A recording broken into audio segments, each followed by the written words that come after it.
गांव की बहन में। फूलमती काकी, अंजलि दीदी के लिए शहर से फोन आया है, जल्दी से भेजो दुकान पे, नहीं तो फोन कट जाएगा। हाँ हाँ बेटा, अभी भेजती हूँ। अंजलि बेटा, तेरे लिए शहर से फोन है, सब काम छोड़ के जल्दी जाके सुन ले, नहीं तो फोन कट जाएगा। हाँ माँ, अभी जाती हूँ, जरूर मीनाक्षी दीदी का फोन आया होगा। हाय अंजलि। नमस्ते दीदी, मेरा मतलब हाय, कैसी हो आप? यहाँ तो सब ठीक है। मामा मामी कैसे हैं? तू कैसी है? मेरे तो एग्जाम्स होने वाले हैं, हर रोज कॉलेज जाना पड़ता है, lectures, extra classes, private coaching. ओ मैं तो इतना थक जाती हूँ, क्या बताऊँ। आपकी कॉलेज वाली बहन जी आपको इतना पढ़ाती है, तो घर कब जाती हैं आप दीदी? अरे नहीं नहीं, ये सब सिर्फ मेरी प्रोफेसर नहीं पढ़ाती, मैं अलग से दूसरे टीचर्स के पास भी पढ़ने जाती हूँ। दीदी फिर तो आप बहुत थक जाती होगी ना, आप ना पैदल मत जाया करो, टांगा ले लिया करो दीदी।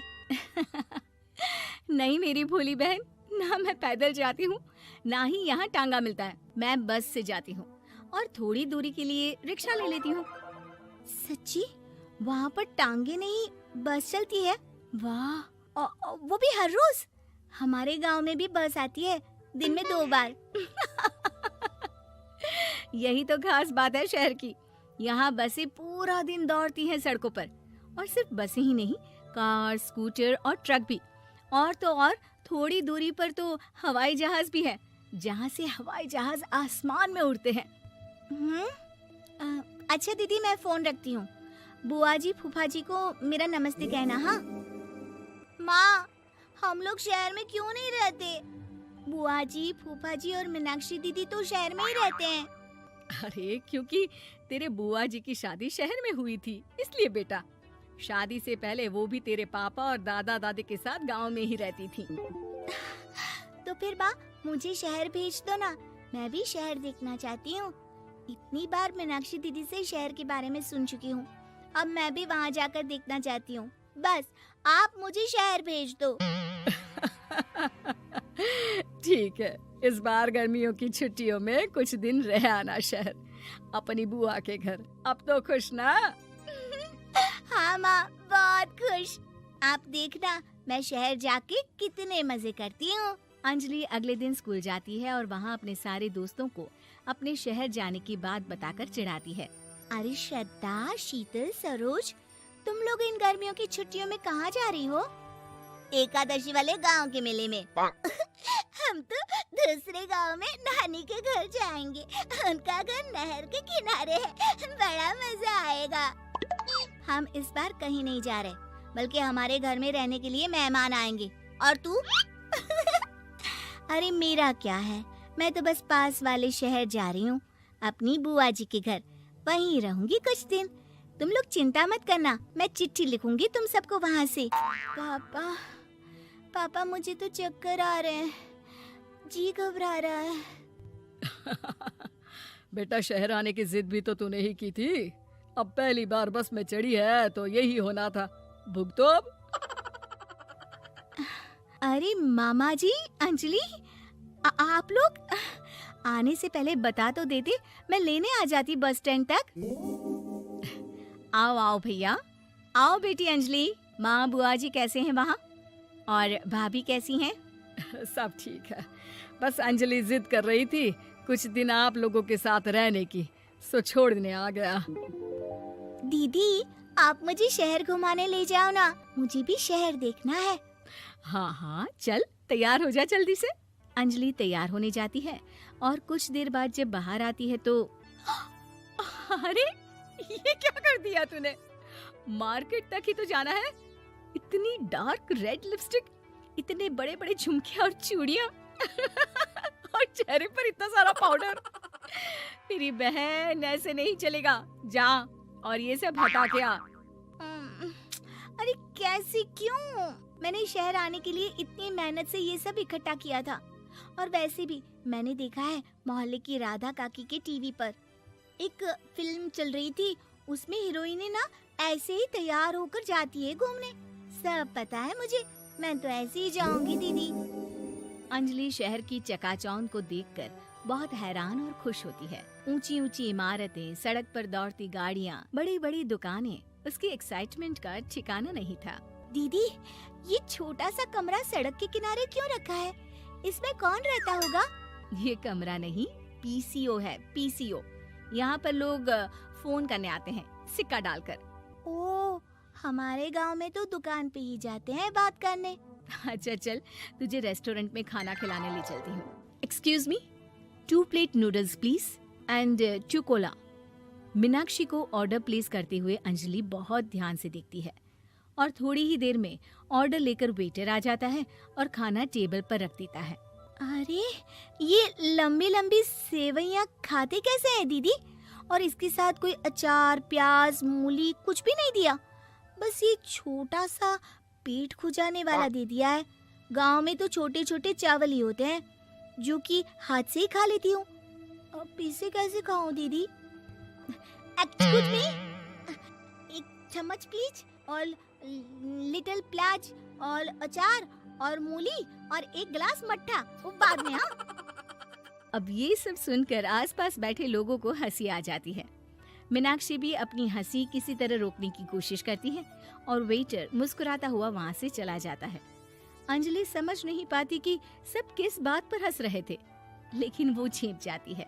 दीदी, मुझे लगता है कि मुझे इन सेवइयों को ऐसे ही खा लेना चाहिए, इसी पेट खुजाने वाले कांटे के साथ। एक काम कर, तू मुझे खाते देख, जैसे मैं खाऊं तो भी वैसे ही खा ले। ठीक है दीदी। अंजलि खाते खाते नूडल्स में सिरका ज्यादा डाल देती है, फिर ऊपर से नमक दानी से खेलते हुए काफी नमक भी अनजाने में छिड़क लेती है। अरे, ये क्या क्या खा लिया? अरे हाय हाय, कितना कड़वा है। पानी पानी, ये काला शरबत ही पी लेती हूँ। और जल्दबाजी में अंजलि जल्दी जल्दी कोला पी लेती है, जिससे उसके नाक में झंझनाहट होती है। दीदी, मुझे ले चलो यहाँ से, मैं ये सब शहरी खाना नहीं खा सकती।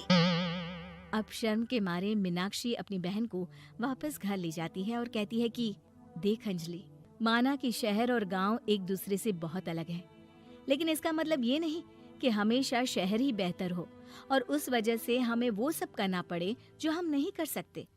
शहर में सहूलतें तो हैं ही, पर चुनौतियां भी हैं। हम जहाँ भी रहें, हमें कभी अपने आप को कम या ज्यादा नहीं समझना चाहिए। और किसी भी नई जगह में ढलने में समय लगता है, उसके लिए तुम्हें दूसरों की नकल करने की कोई जरूरत नहीं है। बेटा, घूम लिया शहर या अभी और घूमना है? नहीं पापा, मैं अपनी गलती समझ गई हूँ, आप गांव ही ले चलिए मुझे।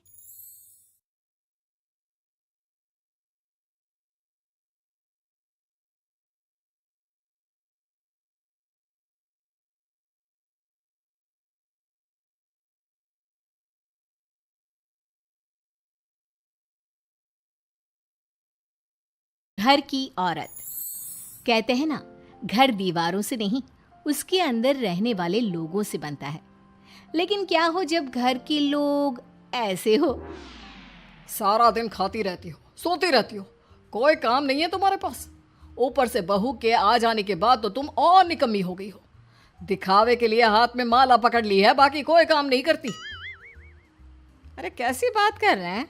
अब तो बहू आ गई है, अब तो मेरी बेइज्जती करना बंद कर दीजिए। जैसे तैसे मेरी तो जिंदगी कट गई गालियां खा खा कर। अरे उस बेचारी को तो छोड़ दीजिए। तभी बेटे के जोर जोर से चिल्लाने की आवाज आती है। कहा था ना तुमसे रिजाइन कर दो, क्यों नहीं किया?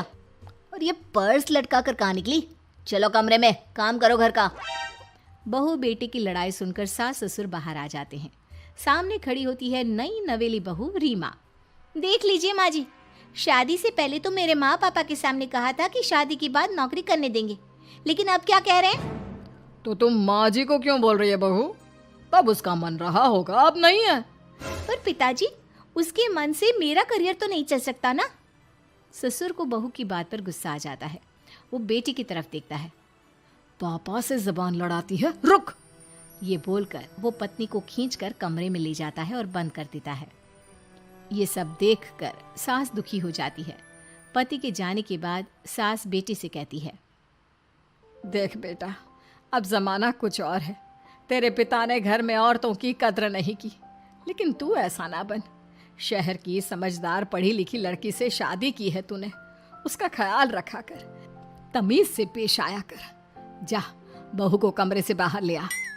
लेकिन बेटा नहीं मानता और बहू कमरे में सारा दिन बंद रहती है। शाम को बेटा बाहर जाता है कि सास चाय और बिस्कुट लेकर बहू के कमरे में जाती है। बहू बेटा, ये ले चाय पी ले।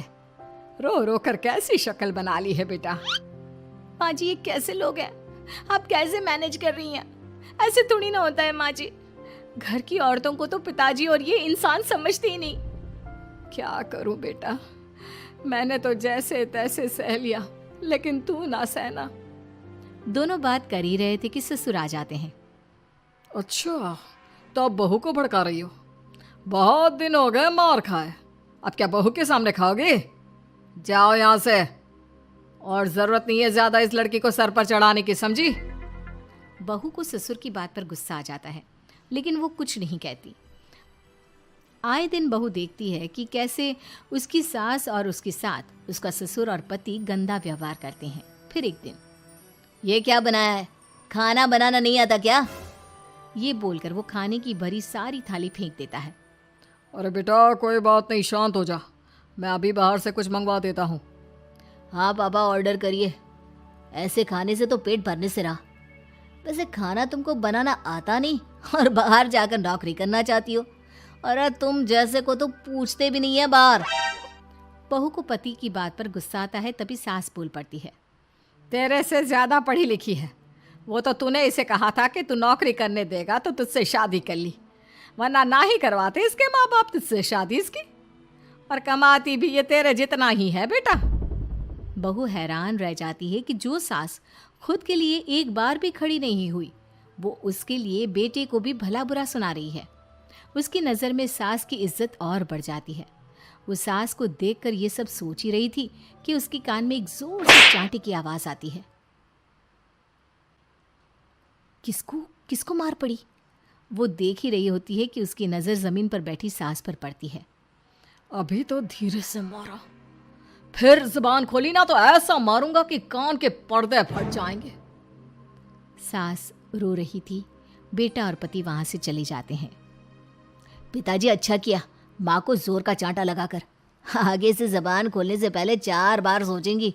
बड़ी आई। दोनों हंसते हुए वहां से निकल जाते हैं। बहू सास को उठाती है और पानी देती है। मैंने ये दिन रोज देखे हैं बहू, लेकिन तू नहीं सहना। तू अपना जीवन अपने अनुसार जीना। शादी के वक्त मैंने तेरी माँ से बात करने की कोशिश की थी, उन्हें बताया था, लेकिन वो नहीं मानी। बहू सास को पकड़कर रोने लगती है। वो इसलिए नहीं मानी क्योंकि वो मेरी सगी माँ नहीं है। माँ जी, जिस तरह से आप मेरे लिए खड़ी हुई है ना, मेरी माँ भी नहीं हुई। बेटा, मैं तेरा भला चाहती हूँ। तू नौकरी इस घर में रहकर तो नहीं कर पाएगी। एक काम कर, इस घर से चली जा, पैसे कमा और खुश रह। माँ जी, हो सकता है कल तक मैं आपके इस फैसले को मान जाती, लेकिन आज नहीं। माँ जी, आप यहाँ इस नर्क को झेले और मैं आपको छोड़कर चली जाऊं? नहीं, कभी नहीं। अगले रोज, सुनिए, वो क्या है ना, मुझे कुछ कपड़े और गहनों की ज़रूरत है, तो ज़रा पैसे दीजिए ना। अब आप घर के मर्द हो तो पैसे तो आपसे ही मांगूंगी ना। बुरा तो नहीं लग रहा ना आपको? नहीं नहीं, बुरा क्यों लगेगा। ये लो कार्ड, कर लेना शॉपिंग। अगले रोज, बिजली का बिल आया है 10,000 का, भर दीजिएगा। इतना बिल कैसे आ गया? बेटा, वो क्या है ना, सारा दिन बहू घर में रहती है तो कमरे में एसी और टीवी चलता रहता है। अब कम से कम बाहर जाए तो 4 पैसे कमा कर लाए। लेकिन हम लोगों को थोड़ी ना औरत की कमाई खानी है, वो तो मर्द ही करता है ना। पति पर्स देखता है और फिर हाँ माँ, ठीक बोल रही हो। खैर चलता हूँ, ऑफिस का वक्त हो गया है। पति ऑफिस से पिता को फोन करता है। पापा, घर के खर्चे तो बढ़ते ही जा रहे हैं, ऊपर से महंगाई आप देख रहे हैं। मैं सोच रहा हूँ क्यों ना मीना को नौकरी के लिए हाँ कर दूँ, 4 पैसे ही लाएगी ना घर में। वो तो तू ठीक बोल रहा है, लेकिन ये औरत की जात कल को 4 पैसे कमाने लगे तो यह नहीं कि सर पर चढ़कर नाचे। हाँ पिताजी, बात तो सही है। वो तो आप हैं जो माँ को मुट्ठी में रखा है, वरना मेरी वाली तो। खैर, सोचते इस बारे में। शाम को पूरा परिवार साथ बैठा होता है। वो कल पनीर की सब्जी बनानी है तो थोड़े पैसे देकर जाना। और हाँ, कीर्तन भी रखा है संडे को, उसके लिए सामान की लिस्ट बना दी है, ले आना। पापा को दे दो, वो ले आएंगे। अरे पापा कहाँ से ले आएंगे, मेरे पास नहीं है पैसे वैसे। लो, पैसे ही नहीं है? मेरे पापा की जेब तो हमेशा नोटों से भरी रहती है। बेटा, लक्ष्मी को जो पूजता है ना, उसके पास लक्ष्मी रहती है। जो घर की औरतों को मारे पीटे, वो भला कैसे लक्ष्मी का लाभ ले सकता है? वाह वाह, क्या बात है, तो जबान खुल रही है तुम्हारी। लगता है भूल गई पुरानी मार और डांट, क्या? हाँ माँ जी, शांत हो जाइए। मैं नहीं देख सकती आपको मार खाता, और फिर हो सकता है कि मैं आपको बचाने आऊँ तो ये भी मुझे मारे। ठीक है बहू, मैं कुछ नहीं कहती, तू ये लिस्ट बस दे दे, मैं चलिए आराम करने। फिर अगले रोज, सुनिए जी, वो मायके जाना है। वो क्या है ना, शादी के बाद से गई नहीं, तो ट्रेन की टिकट बुक करवा देना। तो मैं भी तो साथ जाऊंगा ना तुम्हारे। तो ठीक है, फिर फ्लाइट की ही टिकट करवा दीजिए। वो क्या है ना, अच्छा थोड़ी ना लगता है, आप पहली बार मेरे साथ जा रहे हो और हम ट्रेन से चले, ठीक है ना? पति ऑफिस जाता है, जहाँ उसका दोस्त कहता है, अरे क्या हो गया यार, परेशान सा दिख रहा है। तेरी तो नई नई शादी हुई है, भाभी परेशान कर रही है क्या? अरे नहीं यार, तू तो जानता है थोड़ी सी कमाई में घर चलाना मुश्किल हो रहा है। तू कैसे मैनेज करता है यार? कैसे क्या यार, तू जानता है ना मेरी बीवी रिया को, वो टीचर है, फिर घर में ट्यूशन करती है, साथ में बच्चे भी पढ़ लेते हैं। यार, घर नाम की गाड़ी दोनों पहियों के साथ चलने से ही चलती है। वो भी कमाती है और मैं भी, और चल रहा है घर बस। पति को दोस्त की बात समझ में आती है, लेकिन पिता का ज्ञान कैसे भूल सकता था? भाई, कल को सर पर चढ़कर नाचने लगी तो। शाम को घर आता है, जहाँ उसकी बुआ और उसका बेटा बैठे होते हैं। अरे आ गया लल्ला, कैसा थका थका सा लग रहा है, सब ठीक है ना? नमस्ते बुआ, कैसे आना हुआ? कैसा है रमेश? भाई को तो भाई की याद ही नहीं आती। अरे नहीं भैया, याद नहीं आती तो यहाँ कैसे आता? ये लीजिए मेरी शादी का कार्ड, जरूर आना। पति कार्ड खोलता है। डॉक्टर रश्मि? अरे वाह, तेरी होने वाली बीवी डॉक्टर है। और क्या भैया, आपकी बीवी इंजीनियर तो मेरी डॉक्टर। तभी वहाँ सास आ जाती है। अरे जब घर में ही बिठाना है बेचारी को, तो काहे का इंजीनियर है, तो काम वाली ही, घर का काम करती है और आराम। इतनी पढ़ी लिखी लड़की को घर पर क्यों बिठा रखा है? अरे बहू, कहीं झोला चाप डिग्री तो नहीं लेकर आई है?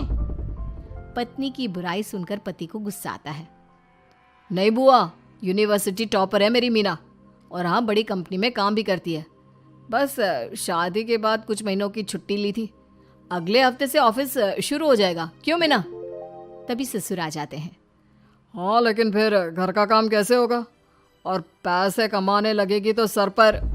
पिता की बात पूरी नहीं हुई कि बेटा, सर पर चढ़ने का हक है उसका पापा, पत्नी है वो मेरी, यानी मेरे घर की रानी, और रानियां तो सर का ताज होती है। क्यों मीना? मीना पति की बात सुनकर शर्मा जाती है। वाह बेटा, तू सही समय में समझ गया कि औरतों की इज्जत करने वाले घर में शांति और लक्ष्मी का वास होता है।